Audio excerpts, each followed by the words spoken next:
Education begins the gentleman, but reading, good company, and reflection must finish him.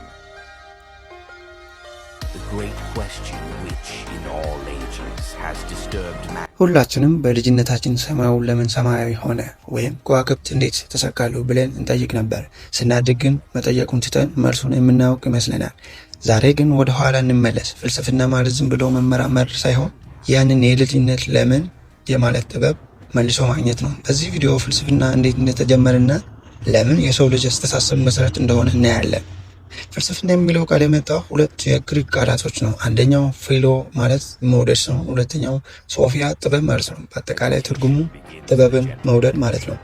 ግን ጥበብ ማለት ምን ማለት ነው? ጥበብ ማለት መረጃን መሸምደድ ሳይሆን ነገሮችን በጥልቀት ማየት ነው። ሳይንስ እንዴት ብሎ ሲጠይቅ፣ ፍልስፍና ግን ለምን ብሎ ይጠይቃል። ለምሳሌ ሳይንስ አይምሮ እንዴት ይሰራል የሚለውን ያጠናል፣ እንዴት እንደሚሰራ ወርኪንግ ፕሪንሲፕሉን ያጠናል። ፍልስፍና ግን ህሊና ምንድን ነው ብሎ ሁሉም ነገር ያየውን ነገር ምንድን ነው ከመሰረቱ ምን እንደሆነ ይጠይቃል ማለት ነው።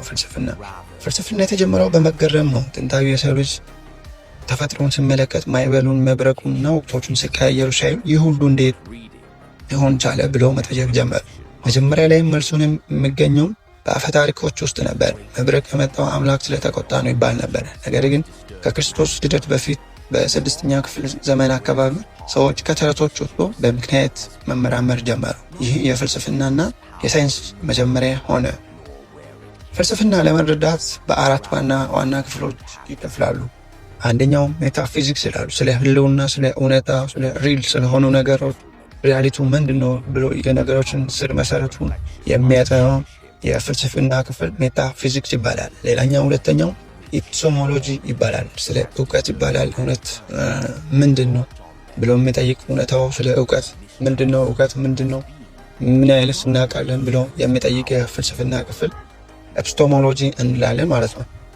ሶስተኛው ኢቲክስ ይባላል። ስለ ግብረ ገብ ይጠይቃል። ጥሩ ህይወት ምንድን ነው፣ ጥሩ ነገር ምንድን ነው፣ ጥሩ ሰው ምን አይነት ነው እና መጥፎ የሚባለው ምን አይነት ነው የሚሉ ጥያቄዎችን የሚጠይቅ የፍልስፍና ክፍል ኢቲክስ ይባላል። አራተኛውና የመጨረሻው ሎጂክ ይባላል። ስለ ሪዝኒንግ የሚነግረን፣ ስለ ሪዝኒንግ የሚያጠና፣ ስለ መመራመር ህጎች ይጠይቃል። ትክክለኛ ክርክር እንዴት ይደረጋል እና ትክክለኛው ሪዝን የትኛውን አክሰፕታብል የሚሆነውና የሚጠይቅ የሎጂክ ይባላል የፍልስፍና ክፍል ነው ማለት ነው።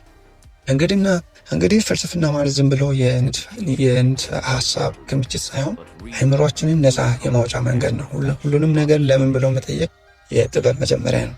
ዛሬ ራሳችሁን አንድ ጥያቄ ጠይቁ። እስካሁን የሰማሁት ነገር ከየት መጣ? እስካሁን እውነት ነው ብዬ የተቀበልኩት ነገር በእርግጥስ እውነት ነው ብላችሁ ራሳችሁን ጠይቁ። Education begins the gentleman, but reading, good company, and reflection must finish him. The great question which, in all ages, has disturbed mankind and brought on them the greatest part of their mischiefs has been not whether there is power in the world nor where it came from, but rather who should have it